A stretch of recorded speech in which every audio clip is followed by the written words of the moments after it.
क्या बात है।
लगन था मेरा साईं झूलेलाल जा मुझे मिलने अमर लाल जा मेला हो मेला लगन था मेरा साईं झूलेलाल जा मुझे मिलने अमर लाल जा तेरे अजन्यता प्रेमी प्यारा तेरे अजन्यता प्रेमी प्यारा साईं झूलेलाल जा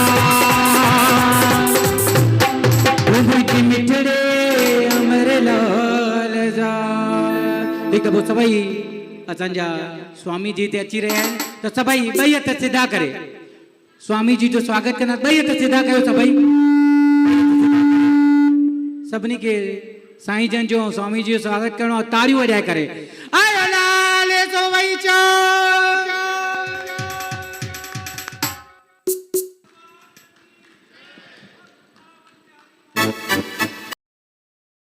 आवाज हरिद्वार तक चली जाए और बजती रहनी चाहिए निरंतर तालियां।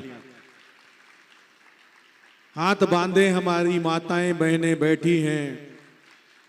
क्यों भाई क्यों बैठे हो हाथ बांधे? तालियां बजाओ ना। ओ माता इधर इधर इधर देखो।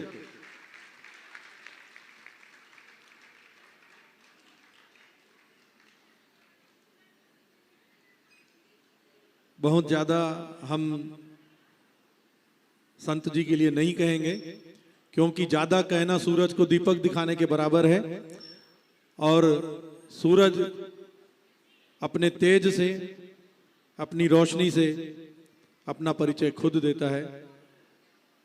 तो पहले मंच पर विराजित हमारे संत जी का स्वागत श्री सिंधु अमरधाम आश्रम श्री झूलेलाल मंदिर की तरफ से परम पूजनीय साईं लालदास साहब जी से प्रार्थना करेंगे। संत जी का श्री सिंधु अमरधाम आश्रम की तरफ से स्वागत वंदन और अभिनंदन करेंगे।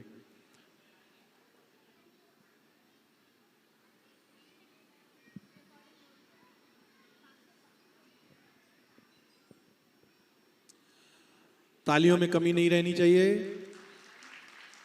आयो लाल सबई चो झूले लाल।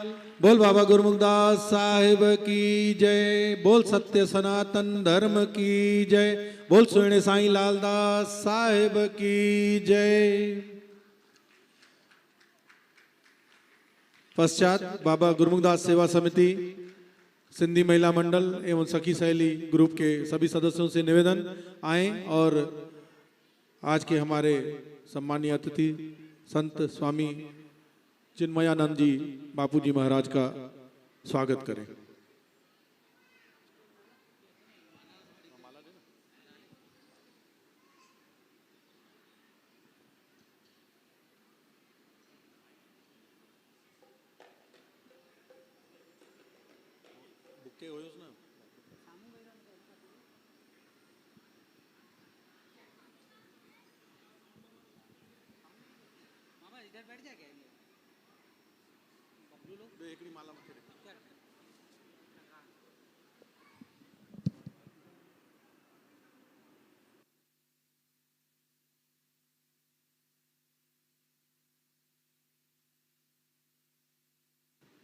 और चकरभाटा नगर की प्रतिनिधि संस्था पूज्य सिंधी पंचायत चकरभाटा और सिंधी समाज की ओर से मैं स्वामी जी का स्वागत करता हूं। सभई ताड़ियुनि सां गॾु स्वागत, छोकि ये तहां जी तरफां स्वागत तो थे।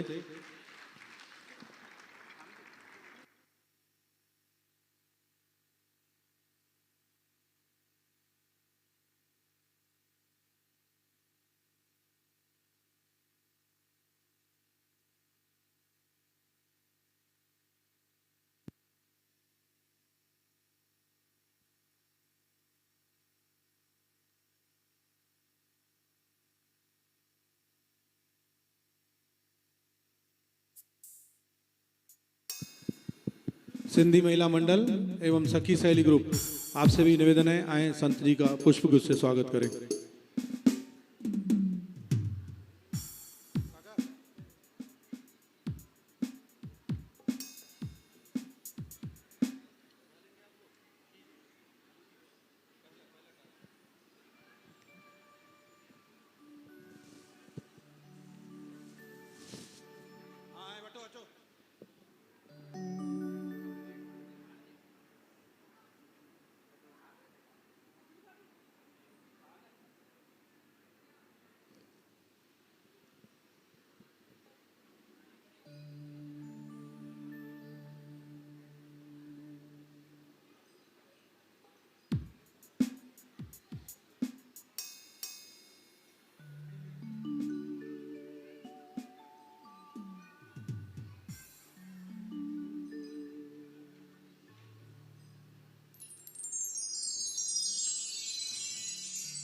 सभई ताड़ियूं वजाए करे संतन जो स्वागत कंदासीं। आयो लाल सभई चओ झूलेलाल, बोल बाबा गुरमुखदास साहिब की जय।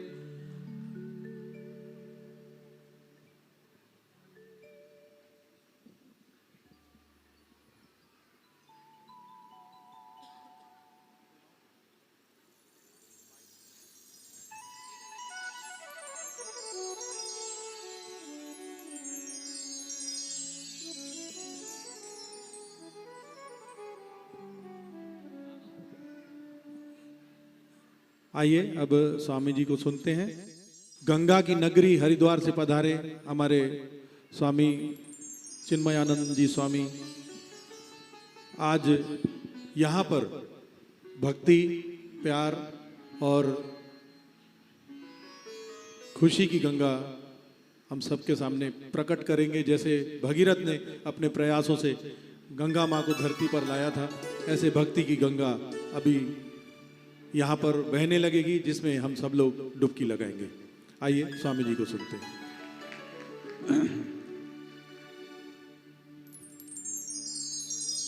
बोलिए श्री झूलेलाल भगवान की, श्री बाल कृष्ण लाल की। लोकाभिरामं रणरंगधीरं राजीवनेत्रं रघुवंशनाथ कारुण्यरूपं करुणाकरन्तं श्रीरामचन्द्रं शरणं प्रपद्ये। सखेति मत्वा प्रसभं यदुक्तं हे कृष्ण हे यादव हे सखेति। अजानता महिमानन्तवेदं मया प्रमादात् प्रणयेन वापि। मनोजवं मारुततुल्यवेगं जितेन्द्रियं बुद्धिमतां वरिष्ठं वातात्मजं वानरयूथमुख्यं श्रीरामदूतं शरणं प्रपद्ये। श्री कृष्ण गोविंद हरे मुरारे, श्री कृष्ण गोविंद हरे मुरारे। हे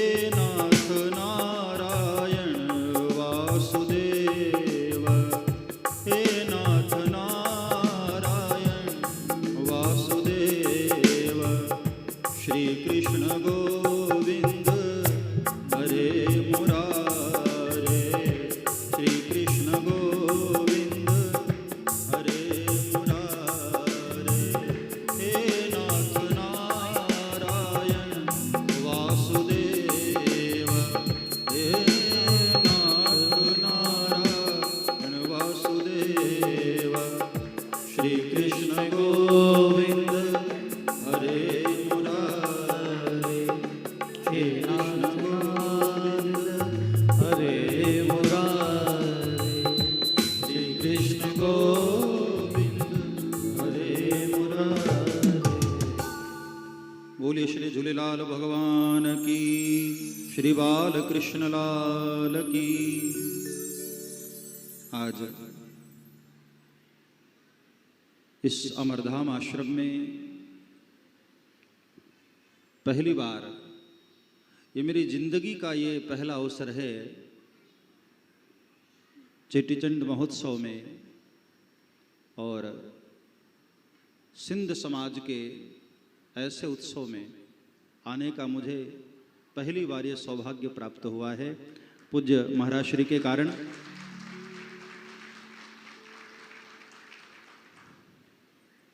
और वास्तव में संत और भगवंत दोनों ही प्रेम के भूखे होते हैं, भाव के भूखे होते हैं। अभी 2 दिन पहले जब मेरा आना हुआ और पूज्य महाराज श्री का जो मैंने भाव देखा, उस भाव में मैं लुट गया,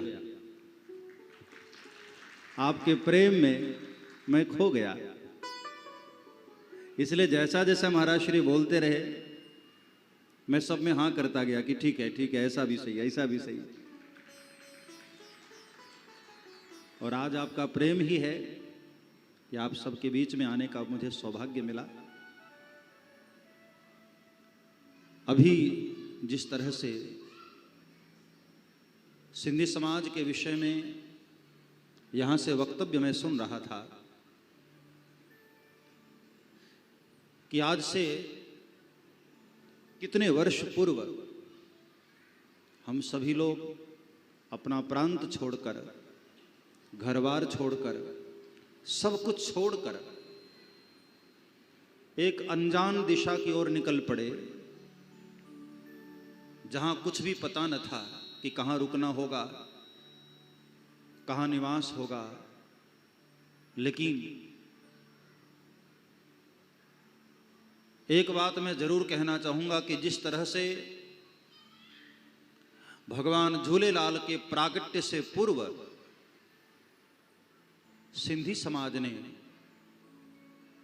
हिंदुओं ने 40 दिन तक कठोर तप किया, अखंड तप किया, और फिर स्वर्गवाणी हुई, आकाशवाणी हुई, और जिस तरह से भगवान झूलेलाल का फिर प्रागट्य हुआ, माता देवकी के गर्भ से जिस तरह से भगवान झूलेलाल का प्रागट्य हुआ, इसी तरह से आजादी के बाद सिंधी समाज ने एक बहुत लंबी तपस्या की, और उस तपस्या का परिणाम है कि आज आजाद हिंदुस्तान में हम सभी लोग लगभग अब स्थापित हो चुके हैं और फल फूल रहे हैं। भगवान झूलेलाल के आशीर्वाद से मैं तो यही कहूँगा, युगों तक ये हमारा सिंधी समाज इसी तरह से फलता फूलता रहे और हमारे देश को और पूरे विश्व को अपनी संस्कृति से ओतप्रोत करे। जब मैं पहले दिन यहाँ आया तो मैंने महाराज श्री को निवेदन किया था कि कुछ ग्रंथ मुझे दें, तो मैं भगवान झूलेलाल के विषय में पढ़ना चाहता हूँ। वैसे मैं बचपन के समय पंजाब के तरफ भी बहुत रहा, उधर लुधियाना, पठानकोट, अमृतसर, फिरोजपुर, अबोहर, बहुत पंजाब के बहुत सारे शहरों में मैं कथाओं का गान किया, तो लगभग उस तरफ भी जाने का अवसर मिलता रहा। बहुत सारा मैंने भ्रमण किया उस वक्त। तो कुछ कभी कभी भगवान झूलेलाल के विषय में पढ़ता रहा। एक बात मुझे बहुत अच्छी लगी, जैसा कि भगवान श्री कृष्ण ने गीता में कहा है, यदा यदा हि धर्मस्य ग्लानिर्भवति भारत अभ्युत्थानम धर्मस्य तदात्मानं सृजाम्यहम् परित्राणाय साधूनां विनाशाय च दुष्कृतां धर्म संस्थापनार्थाय संभवामि युगे युगे। हे अर्जुन, जब जब अधर्म बढ़ता है, धर्म के ऊपर प्रहार होता है, तब तब कोई न कोई रूप धारण करके मैं धरती पर अवतरित होता हूं। और भगवान झूलेलाल का प्रागट्य इसी सूत्र को सत्य करता है कि जिस वक्त मीरख शाह ने, उस आक्रांता ने सिंध प्रांत में लगभग अपने अत्याचार के पराकाष्ठा पर पहुंच गया और जबरदस्ती धर्म को हानि पहुंचा रहा था, अपने बनावटी धर्म को लागू करने के लिए प्रयास कर रहा था, उस वक्त यही हमारे भगवान झूलेलाल प्रकट होकर धर्म की रक्षा किए। देखो, एक बात तो हम सभी को पता है कि जबरदस्ती न तो धर्म कराया जा सकता है और न ही धर्म करने से रोका जा सकता है। हम सब हिंदू समाज के लोग, सनातन धर्म के लोग कन्वर्ट नहीं करते हैं। हमारे यहाँ सनातन धर्म में कन्वर्ट की कोई व्यवस्था नहीं है। आदिगुरु शंकराचार्य भगवान, स्वामी विवेकानंद, ऐसे ऐसे महापुरुषों ने जो धर्म को व्यापक बनाया, तो कन्वर्ट करके नहीं। हमारे यहाँ लोग जो भी आते हैं कन्विंस होकर आते हैं, कन्वर्ट की व्यवस्था हमारे यहाँ नहीं। क्योंकि हमारे वेदों में, हमारे शास्त्रों में, हमारी संस्कृति में, हमारे संस्कारों में वो सामर्थ्य है, वो ताकत है कि लोग कन्विंस होकर आते हैं। यहां कन्वर्ट नहीं किया गया। दुनिया के बहुत सारे धर्म, मैं नाम नहीं लूंगा, या तो भय दिखा करके फैले या लोभ दिखाकर फैले। अभी छत्तीसगढ़ में बहुत सारे क्षेत्र ऐसे हैं जहां लोभ दिखाया जाता है कि आप हमारे धर्म में आ जाओ, हम आपके बच्चों को अमेरिका भेजेंगे, ये करेंगे, वो करेंगे, नौकरियां दिलाएंगे, पैसे देंगे। और गरीब लोग जो बेचारे सिर्फ 2 वक्त की रोटी की तलाश में रहते हैं, यदि उनको अच्छा भोजन मिलने लग जाए, अच्छा रहन सहन मिलने लग जाए, तो वो सोचते हैं कि चलो सब भगवान तो एक ही हैं, किसी भी नाम में मैं उनका स्मरण कर लूँगा, क्या जाता है। और वो भोले भाले लोग इस तरह से बहकावे में आ जाते हैं, उनको लगता है कि मैं कामयाब हो गया। लोभ दिखाकर अथवा तो भय दिखाकर जो धर्म फैलता है ना, हकीकत में वो फैलता नहीं है, वो बिखर जाता है। हमारा सनातन धर्म, हमारा हिंदू समाज इतने वर्ष की गुलामी के बाद कैसे कैसे आक्रांता हमारे देश में आए, कभी मुस्लिम, कभी अंग्रेज, कभी डच, कभी फ्रांसीसी, कौन कौन से समाज हमारे देश में आए, गुलाम बना करके रखा, फिर भी हमारी हिंदू परंपरा को, हमारे संस्कारों को, हमारी संस्कृति को नष्ट नहीं कर पाए, क्योंकि हम अपने आप में इतने मजबूत हैं। हमारा धर्म फैलता नहीं है, हमारा धर्म सुदृढ़ है और अपनी जगह टिका हुआ है। ये दुनिया के जितने भी धर्म फैलाए जा रहे हैं, वो फैलाए नहीं जा रहे, वो बिखर रहे। क्योंकि लोभ से जो धर्म फैलता है ना, वो कभी न कभी खत्म भी होगा। जिस दिन लोभ पूरा होगा, धर्म खत्म हो जाएगा। धर्म के प्रति न आस्था रहेगी, न श्रद्धा रहेगी, क्योंकि लोभ से वो धर्म फैला है ना। बच्चों की नौकरी लग गई, अच्छी पढ़ाई हो गई, लोभ पूरा हो गया, तो धर्म के प्रति भी श्रद्धा पूरी हो जाती है। मैं बहुत साल पहले जब पहली बार छत्तीसगढ़ आया, तो यहाँ एक गांव में, बिलासपुर से ही पास एक गांव में मैं गया, तो वहाँ लोगों ने मुझे बताया कि बापू यहाँ ये दूसरे धर्म वाले आते हैं और कहते हैं गरीबों के घर में जाकर कि हमारे धर्म में आ जाओ, इतने किलो चावल मैं फ्री में दूंगा। और वहां एक कहानी मुझे बताया गांव के लोगों ने कि एक उनके धर्म के कोई गुरु आए होंगे, उन्होंने कहा कि देखो मैं परीक्षा लेकर के बताऊंगा कि कौन से भगवान ज्यादा ताकतवर है। और गांव के लोग बेचारे भोले भाले लोग, छत्तीसगढ़ के वैसे ही भोले भाले लोग होते हैं। हाँ, एक समय तो ऐसा था कि छत्तीसगढ़ में जो जंगलों में रहने वाले आदिवासी समाज के लोग, जिनको ये भी नहीं पता था कि दूध में पानी मिल सकता है। मुझे किसी ने बताया था कि बापू वो जो जंगल में रहने वाले वो आदिवासी समाज के लोग, वो दूध लेकर रख देते थे पेड़ों के नीचे और पेड़ों पर बैठे रहते थे। शहर के लोग, संभ्रांत लोग जाते थे और नमक के बदले में दूध लेकर आते थे।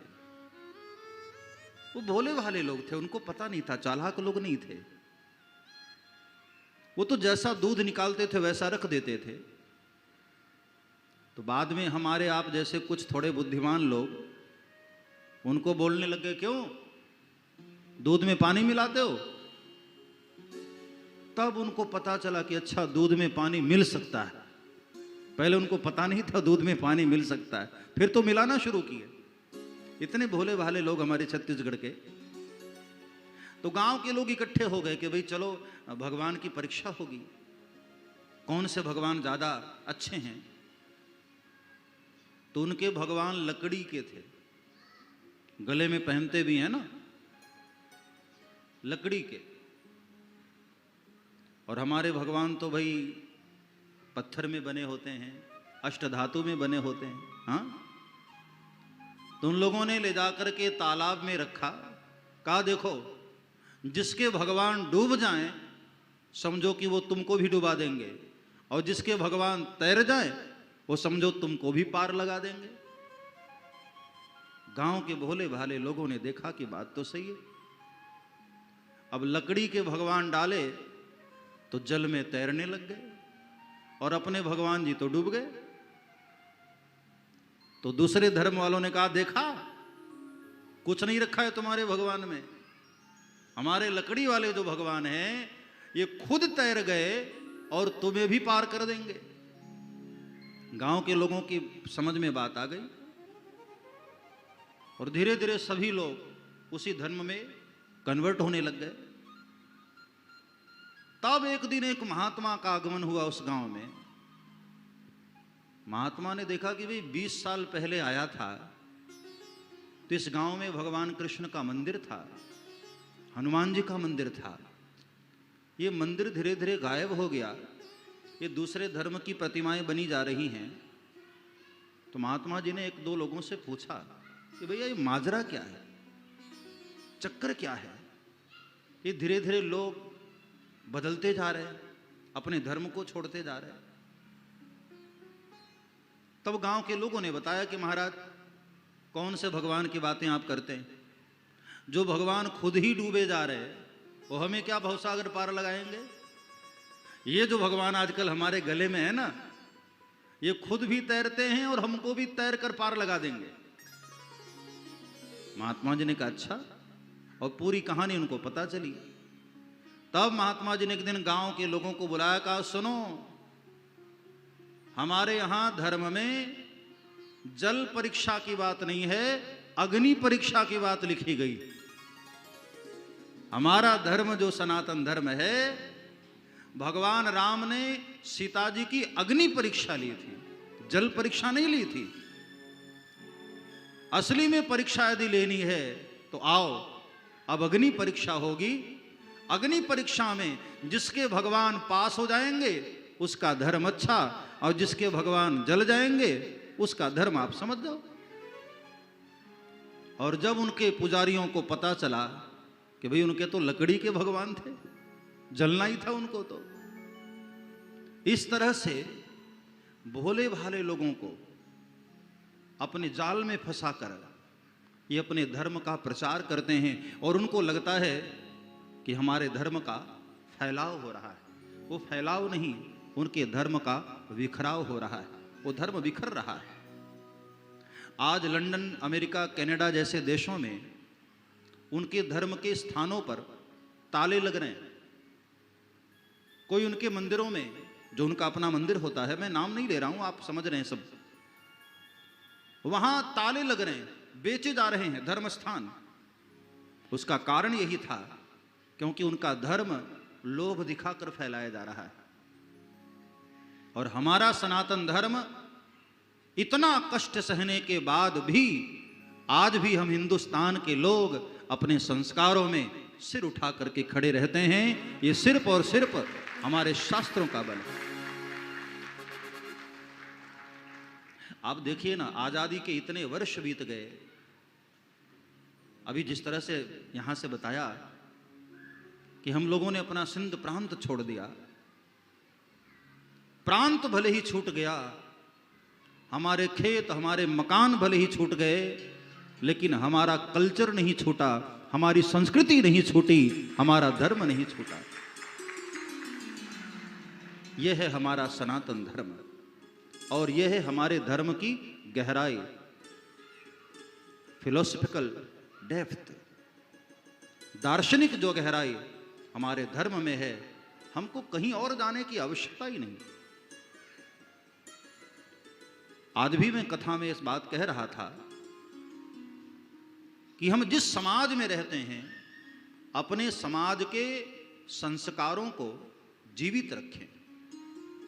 मुझे बहुत अच्छा लगा यहाँ छोटे छोटे बच्चे जिस तरह से अपने परफॉर्मेंस दिए, और सभी, कोई बलूचिस्तान और कोई कश्मीर और कोई सिंध प्रांत, वो सब जो दर्शन कराया, क्या भारत का स्वरूप है। हाँ, अनेकता में एकता, विविधता में भी हमारे भारत का क्या सुंदर स्वरूप है। पंजाब, सिंध, गुजरात, मराठा, यही तो हमारे देश की संस्कृति है। अनेक होते हुए भी हम अंदर से एक हैं। यही हमारे धर्म की मजबूती है। आप सभी जानते हैं, मैं तो इतना सिंधी समाज के विषय में नहीं जानता हूं, फिर भी जहां तक मैंने पढ़ा है, मीरक शाह के अत्याचारों से जब लोग परेशान हो गए, ठीक वही समय आ गया जब द्वापर युग में कंस के अत्याचारों से मथुरा के लोग परेशान हो गए थे। और एक दिन तो ऐसा हुआ कि मीरक शाह ने, उस आक्रांता ने आदेश दे दिया कि आप लोग या तो अपना धर्म परिवर्तित कर लो और या फिर आपके सिर कलम कर दिए जाएंगे। मैं तो सोचता हूं कभी कभी कि हमारे सिंधी भाई बहन लोगों ने कितना कितना सहन किया है। हाँ? एक समय जब भगवान झूलेलाल का प्रागट्य हुआ, उसके पहले सहन किया, लगभग संवत 1000 के आसपास का वो समय था। और बाद में जब देश आजाद हुआ और ऐसा लगा कि चलो अब हमारा देश आजाद हो गया है, बाद में फिर ऐसी घड़ी आई कि अपने ही देश में हमें सब कुछ त्याग कराना पड़ा। कितना सहन किया हम लोगों ने। तो उस वक्त जब आदेश कर दिया मीरक शाह ने, या तो धर्म बदलो और या तो जीवन बदलना पड़ेगा, तो उस वक्त सिंध समाज के लोगों ने कुछ मोहलत मांगी, कुछ वक्त मांगा, समय मांगा कि थोड़ा मुझे मोहलत दिया जाए हुजूर। तो मीरक शाह ने कहा कि ठीक है, 40 दिन का वक्त ही आपको दिया जा रहा है। और तब वो 40 दिन जो हमारे महाराज श्री तप करते हैं, तपस्या करते हैं, वहां नदी के तीर पर सब लोगों ने मिलकर परमात्मा को पुकारा। क्योंकि जब कोई रास्ता नहीं दिखाई देता है तब एक ही द्वार खुला होता है परमात्मा का। और जिस तरह से द्वापर युग में, त्रेता युग में असुरों के अत्याचार से परेशान होकर परमात्मा को पुकारा गया, जय जय सुरनायक जन सुखदायक प्रणत पाल भगवंता, गोद्विज हितकारी जय असुरारी सिंधु सुता प्रियकंता, सीताराम राम राम सीताराम राम राम सीताराम राम राम सीताराम राम राम सीताराम राम राम सीताराम राम राम सीताराम राम राम सीताराम राम राम सीताराम राम राम सीता राम राम राम सीताराम राम राम सीताराम राम राम सीताराम राम राम सीता राम राम राम सीताराम राम राम सीताराम राम राम पालन सुर धरनी अद्भुत करनी, पालन सुर धरनी अद्भुत करनी, मरम न जानई कोई, प्रभु मरम न जानई कोई, जो सहज कृपाला दीन दयाला करऊ अनुग्रह सोई, सीताराम राम राम सीताराम राम राम सीताराम राम राम सीताराम राम राम सीताराम राम राम सीताराम राम राम सीताराम राम राम सीताराम राम राम राजा राम राम राम सीताराम राम राम राजा राम राम राम सीताराम राम राम सीताराम राम राम सीताराम राम राम सीताराम राम राम सीताराम राम राम सीताराम राम राम सीताराम राम राम सीताराम राम राम सीताराम राम राम सीताराम राम राम सीताराम राम राम सीताराम राम राम सीताराम राम राम सीताराम राम राम सीताराम राम राम सीताराम राम राम सीताराम राम राम।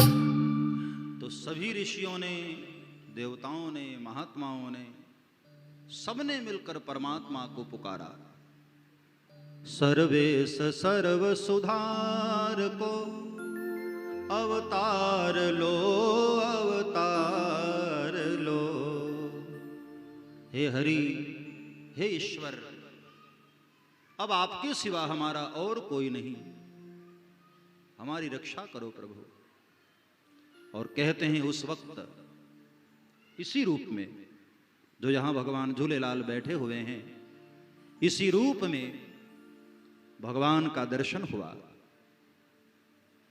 जल रूप में, ज्योति रूप में, मत्स्य वाहन, मत्स्यावतार की तरह दर्शन देते हैं। और उस वक्त सांत्वना दिया कि आप लोग घबराओ मत, डरो मत, बहुत जल्द श्री रतनचंद जी के घर माता देवकी के गर्भ से मेरा अंश रूप अवतरित होगा और अधर्म का नाश करेगा और धर्म को पुनः स्थापित करेगा। और कहते हैं समय बीता, माता देवकी सगर्भा हुई और इंतजार करते करते वो घड़ी आए और भगवान झूलेलाल का प्रागट्य हुआ। बोलिए झूलेलाल भगवान बचपन में उनका नाम उदयचंद रखा गया, उदयरोलाल, उदयचंद, जो उदित होकर के प्रकाशित करे। और जब कहते हैं कि ये घटना मीरक शाह को पता चली,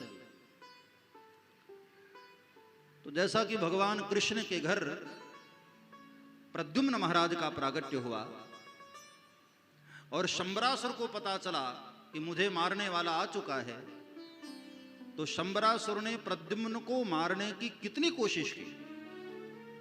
इस तरह से मीरक शाह ने भी भगवान झूलेलाल पर प्रहार करने के लिए कि बचपन में ही मार डालो, लेकिन क्या चमत्कारिक रूप दर्शन कराया। कहते हैं कि जब उसके मंत्रीगण ये सब मारने के लिए आए तो उस वक्त क्या अलौकिक रूप का दर्शन हुआ। कभी बाल्यावस्था में, कभी यौवन अवस्था में, कभी वृद्धावस्था में, कभी हाथ में खड्ग लेकर, कभी घोड़े पर बैठे हुए। और जब इस तरह से दर्शन किया, कांप गए उसके मंत्री और भाग खड़े हुए वापस। जिस झूले पर बैठते थे बाल्यावस्था में हमारे लाल जी, कहते थे कि वो झूला अपने आप झूलता था, इसलिए बालक उदयचंद का नाम धीरे धीरे भगवान झूलेलाल के रूप में प्रसिद्ध हुआ। झूलाना नहीं पड़ा, पालना अपने आप झूलता है। हाँ, यही ईश्वर की लीला है। बिनु पग चलई सुनई बिनु काना, कर बिनु करम करहि विधि नाना, आनन रहित सकल रस भोगी, बिनु वाणी वक्ता बड़ जोगी। कहते हैं जब उस मीरक शाह का मंत्री जाकर बताया तो उस वक्त भगवान झूलेलाल अपने घर में थे, झूले पर थे, लेकिन मीरक शाह को ऐसा महसूस होने लगा कि वो हमारे कहीं आसपास हैं। और जब भी मन में बुरे विचार आते तो सामने प्रत्यक्ष भगवान झूलेलाल का दर्शन होता। एक समय ऐसा आया कि भक्तों को ऐसा लगने लगा कि हमारे प्रभु, हमारे भगवान बगैर पग के चल के पहुंच जाते हैं, बगैर कान के सुन लेते हैं, और बगैर हाथ के तमाम कर्म करने वाले। ये भगवान की निराकारिता का स्पष्ट दर्शन होता है। बिनु पग चलई सुनई बिनु काना, कर बिनु कर्म करहि विधि नाना। समय समय पर परमात्मा का कोई न कोई अवतार हमारे धर्म की रक्षा करता रहा। इसलिए हमारा जो हिंदू धर्म है, हमारा सनातन धर्म है, इस धर्म की रक्षा इंसान नहीं करता है, स्वयं परमात्मा, स्वयं नारायण इस धर्म की रक्षा करते हैं। किसी की क्या मजाल के कोई हमारे धर्म को बिगाड़ सके। जब लोग कहते हैं ना कि हिंदू धर्म खतरे में, तो मुझे हंसी आती है कि प्यारे कहां खतरे में है। जब भी हमारे हिंदू धर्म के ऊपर कोई खतरा आया तो कभी भगवान नारायण का रूप लेकर, कभी राम रूप लेकर, कभी कृष्ण रूप लेकर, और कभी भगवान झूलेलाल के रूप में आकर हमारे धर्म की रक्षा स्वयं करते हैं। और जब हमारे साथ स्वयं प्रभु है तो हमें किस बात की चिंता। परमात्मा का हाथ हमारे सिर पर हो फिर हमें फिक्र नहीं करनी चाहिए। हाँ, मैं तो दुनिया में जहां जहां भी जाता हूं, हर जगह मैंने देखा कि हमारे सिंधी समाज के भाई बहन बहुत मेहनत करते हैं और पूरी लगन और ईमानदारी से व्यापार करते हुए पहले से भी कहीं ज्यादा अधिक आज समृद्ध हो रहे हैं। और इन्हीं के कारण मैं स्पष्ट कहना चाहूंगा कि कुछ समाज के लोग ऐसे हैं जिनके कारण आज धर्म पोषित हो रहा है, पालित हो रहा है। एक मारवाड़ी समाज, गुजराती समाज, और एक उसमें से सबसे बड़ी भूमिका में हमारे सिंधी समाज के लोग, जिनके कारण आज धर्म जीवित है। इसलिए हमें अपनी संस्कृति पर गौरव होना चाहिए, अपनी संस्कृति पर गर्व होना चाहिए। मुझे बहुत अच्छा लगा, यहाँ पहली बार मैं आया हूँ, लेकिन इस कल्चर को देखकर, इस सांस्कृतिक प्रेम को देख करके बहुत आनंद हुआ और मुझे खुशी हुई। मैं तो महाराज श्री को शिकायत करने वाला था कि इतने बार मैं बिलासपुर में आया, पहले क्यों नहीं मिले, पहले बुला लेते। लेकिन जब संयोग होता है, जब भाग्य होता है, तब आना होता है। भगवान श्री धर्म की रक्षा के लिए समय समय पर अवतरित होते हैं और भारत की कोई भूमि ऐसी नहीं जहां परमात्मा का अवतार न हुआ हो। यदि कोई कहे कि क्या पाकिस्तान में भी भगवान आए, तो हम जरूर कह सकते हैं कि पाकिस्तान का नाम पाकिस्तान इसलिए पड़ा क्योंकि वहां हमारे भगवान झूलेलाल के कदम पड़े थे, इसलिए पवित्र हुआ। बाकी कौन हजरत और कौन मोहम्मद वहां आए थे? हाँ, वो पाक तभी हुआ जब हमारे भगवान झूलेलाल वहां पधारे। यदि भगवान के चरण न पड़ते तो शायद वो पाक न होता, वो पवित्र न होता। परमात्मा के चरण जहां जहां पड़ते हैं, हकीकत में वही पवित्र होता है। तो भगवान धर्म की रक्षा के लिए समय समय पर आते हैं। हमें चिंता करने की आवश्यकता नहीं, बस भगवान झूलेलाल के चरणों को ठीक से पकड़े रहो, बस, फिर फिक्र करने की आवश्यकता नहीं। अजगर करे न चाकरी, पंछी करे न काम, दास मलूका कह गए सबके दातारा। अजगर को कुछ करना नहीं पड़ता, पक्षी चिड़िया को जॉब नहीं करनी पड़ती, हाँ, फिर भी सब काम उसका हो रहा है। मेरा आपकी कृपा से सब काम हो रहा है, मेरा आपकी कृपा से सब काम हो रहा है, मेरा आपकी दया से हो सब काम हो रहा है, मेरा आपकी दया से सब काम हो रहा है। करते हो तुम कन्हैया मेरा नाम हो रहा है, करते हो तुम कन्हैया मेरा नाम हो रहा है, करते हो तुम कन्हैया मेरा नाम हो रहा है, करते हो तुम कन्हैया मेरा नाम हो रहा है।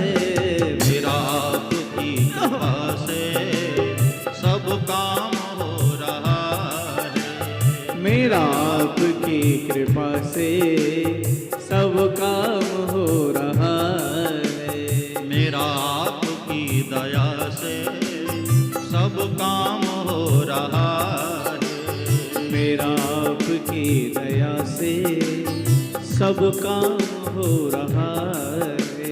पतवार के बिना ही मेरी नाव चल रही है, पतवार के बिना ही मेरी नाव चल रही है, पतवार के बिना ही मेरी नाव चल रही है, पतवार के बिना ही मेरी नाव चल रही है।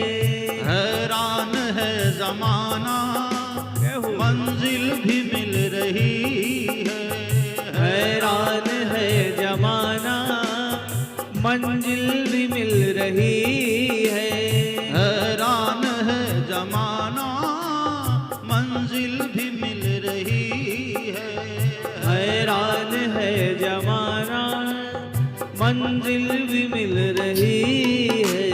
मेरा आपकी दया से हो सब काम हो रहा है, मेरा आपकी दया से सब काम हो रहा है, मेरा आपकी कृपा से सब काम हो रहा है, मेरा आपकी दया से सब काम हो रहा है।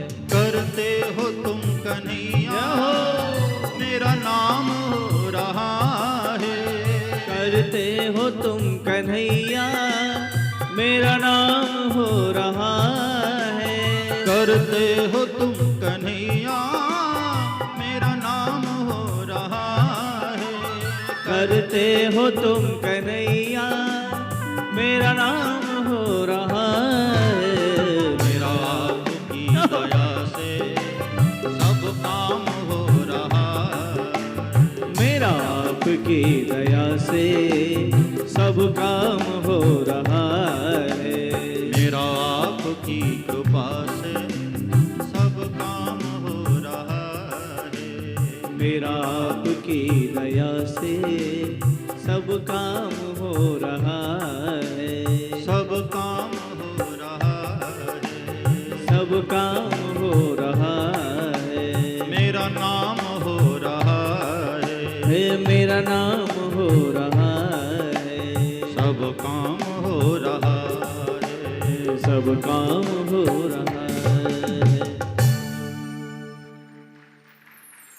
उनके चरणों को पकड़ के हम बैठे रहें, करने कराने वाले तो वो स्वयं हैं। हाँ, जिस महापुरुष ने इस मंदिर की स्थापना की, क्या अद्भुत सोच आपके पूज्य श्री पिताश्री की। मैं उनको नमन करता हूँ। आज उनकी ही देन है कि आज भगवान झूलेलाल के छत्र छाया में हम सब लोग एक साथ प्रसन्नचित्त अवस्था में बैठे हैं। मैं यहाँ आऊँगा ये भी उनको उस वक्त पता होगा, तभी तो मंदिर बनाया, तभी तो दरबार बनाया और हम आज आप लोगों के बीच में बैठे हैं। ये मंदिर न होता तो हम कैसे आते यहाँ।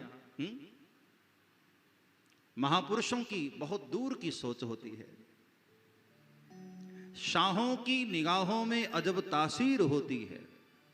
शाहों की निगाहों में अजब तासीर होती है। निगाहें लुत्फ से देखे तो खाक अक्सीर होती है।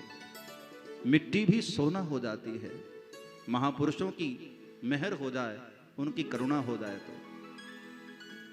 इसलिए सदैव निश्चिंत रहना चाहिए, नो टेंशन रहना चाहिए, कोई चिंता नहीं करनी चाहिए। जब हम अपना सिंध प्रांत छोड़कर चले तो क्या कभी सोचा था कि इस तरह से सुंदर से मंदिर में एक दिन बैठकर हम लोग आनंद लेंगे, हम लोग प्रसन्नचित्त होंगे।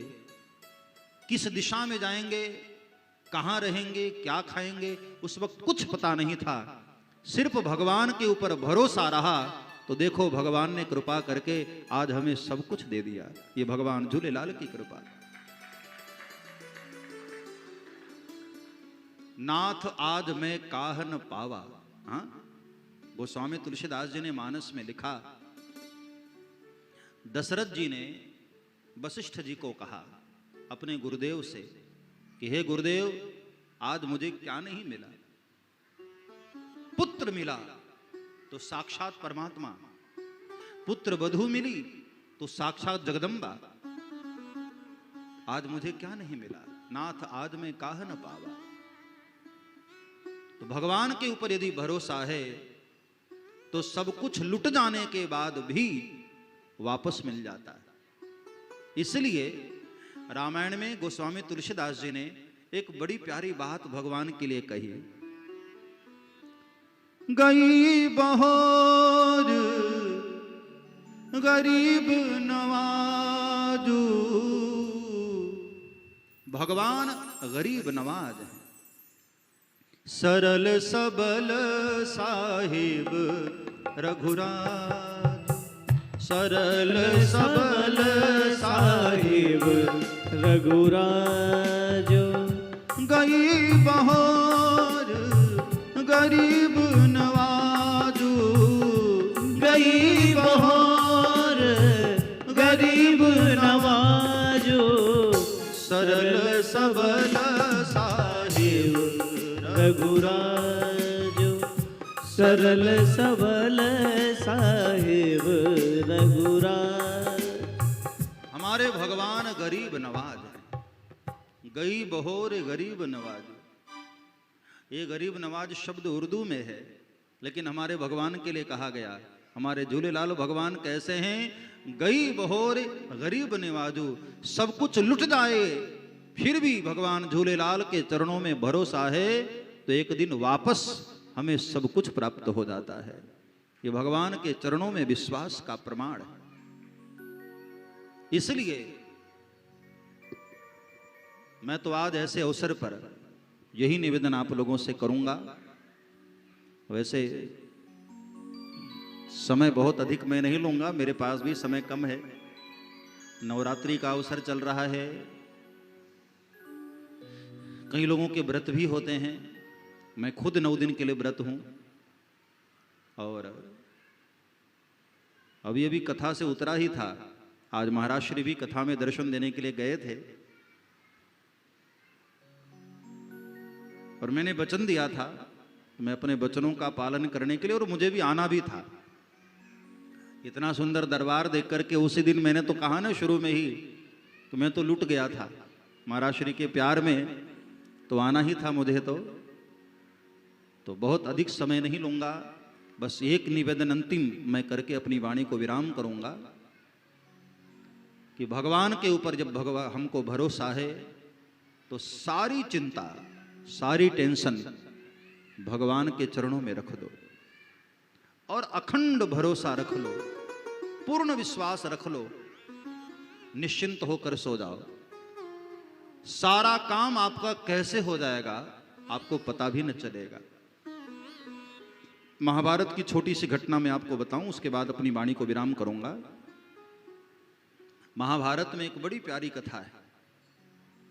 पितामह भीष्म ने प्रण कर लिया कि कल 5 पांडवों में एक पांडव को मैं वध कर दूंगा, एक पांडव नहीं रहेगा। कल के युद्ध मैदान में हमारा कौरव पक्ष पांडवों के ऊपर भारी पड़ेगा।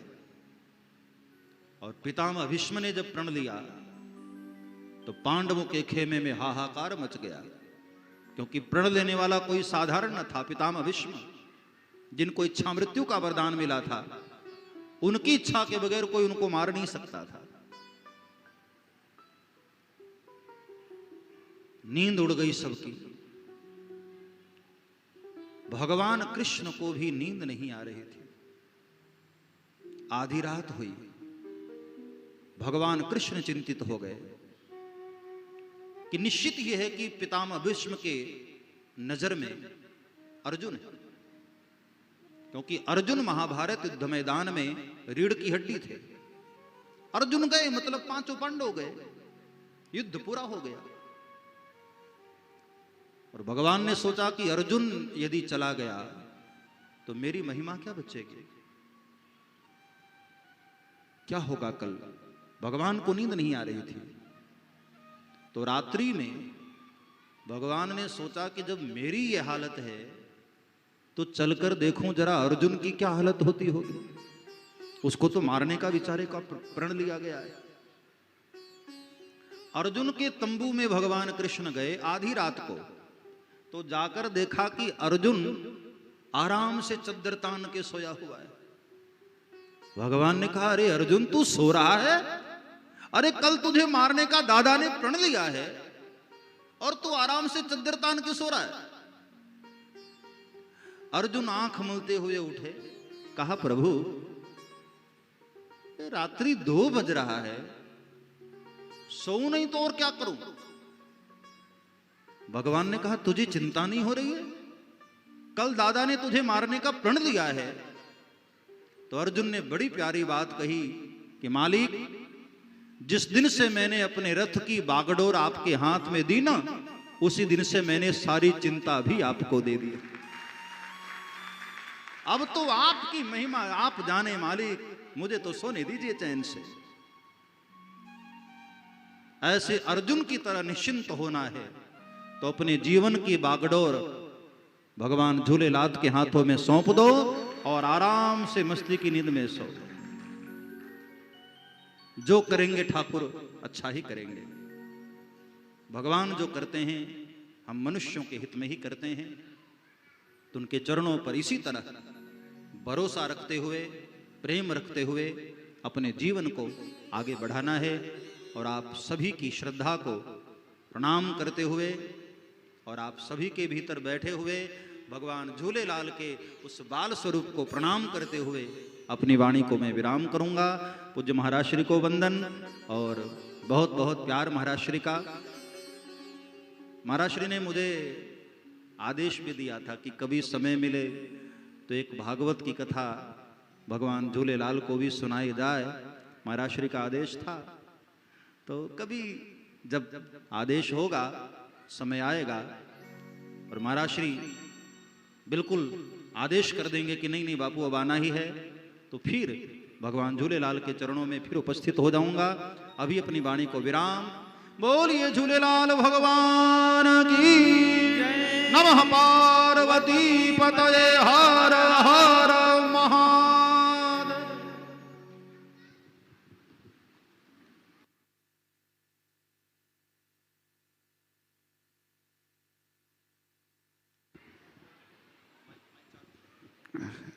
आयु लाल सभई चो, बोले बाल कृष्ण लाल की।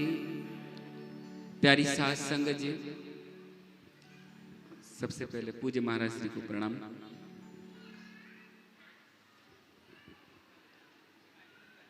कुछ शब्द नहीं है बोलने के लिए, बस हमारा मन बहुत प्रसन्न है और बस मैं कुछ बोल नहीं पा रहा हूँ। इसलिए नहीं बोल पा रहा हूँ क्योंकि आज से 5-8 साल पहले की बात है, मेरे को याद नहीं आ रहा है पूरा समय निश्चित। रायगढ़ में हमारा मंदिर बना हुआ है, तो मैं हर महीने शुक्ल पक्षी बुधवार के दिन में वहाँ पर सत्संग के लिए जाता हूँ। तो महाराज श्री का कार्यक्रम रायगढ़ के निकट कोई गांव था, मेरे को याद नहीं आ रहा है कोई,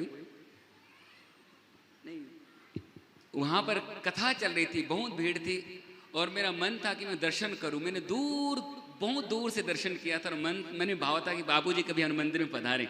आज वो सपना साकार हुआ है। मैं सूर्य के सामने दीपक नहीं जला सकता, दीपक नहीं दिखा सकता। बापूजी के सामने शब्द ताकत नहीं कि मैं कुछ बोलूं। बापूजी का खूब आभार, खूब धन्यवाद जो आपने हमारे निमंत्रण को स्वीकार किया। और एक बात और, बापूजी ने कहा कि आप भगवान झूलेलाल की महिमा बताइए, एक कोई पुस्तक दीजिए, किताब दीजिए। मैं सोच रहा था कि बापूजी को पूरी कथा याद है, मैं किताब क्या दे सकता हूँ मैं आपको, कि आपको कौन सा मैं ग्रंथ दूँ। आपने तो इतना अच्छा सुनाया भगवान झूलेलाल की कथा, सबका मन प्रसन्न हो गया। और चेटी चंड के दिवस पर भगवान झूलेलाल की महिमा का गान सुनना, ये हमारे लिए सौभाग्य की बात है। पुनः बापूजी के चरणों में नमन, शत वंदन करते हैं। प्यारी संगत, सांस्कृतिक कार्यक्रम चालू रहेंगे आधा घंटे के लिए, आप लोग सब बैठे रहेंगे। बाबा गुरुमुख दास सेवा समिति के सदस्य कालू भैया, अच्छा कार्यक्रम आयो लाल सबई चो झूलेलाल। बाबा गुरुमुखदास सेवा समिति भाटापारा के हमारे सदस्य श्री झूलेलाल सेवा मंडल भाटापारा, जो चक्करवाटा श्री सिंधु अमरधाम आश्रम की शाखा है, वहाँ से हमारे सेवादार भाई पधारे हैं और संत महात्मा जी का स्वागत सत्कार करेंगे। सभी भाइयों से, माताओं बहनों से निवेदन, स्वागत सत्कार की इस कड़ी में तालियों का सहयोग प्रदान करेंगे। जोरदार तालियां बजती रहनी चाहिए।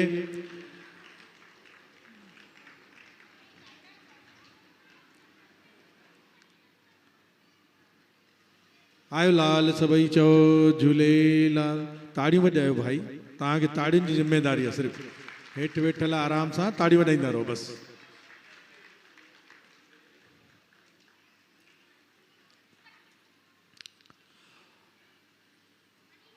और संत श्री के चरणों में इतना ही निवेदन कि जैसे कोई हम यज्ञ करते हैं तो देवी देवताओं का आह्वान करते हैं, उनसे निवेदन करते हैं आप आइए हमारे यज्ञ को सफल करिए।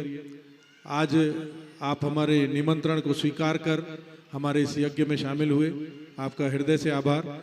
और जैसे विदा भी करते हैं कि जब जब हम आपको पुकारें आप हमारी पुकार पर आइएगा। वैसे ही एक निवेदन आपके श्री चरणों में रख रहे हैं, जब कभी भी आप इस क्षेत्र में आए, ये श्री सिंधु अमरनाम आश्रम आपका स्वागत करने के लिए हमेशा आतुर रहेगा।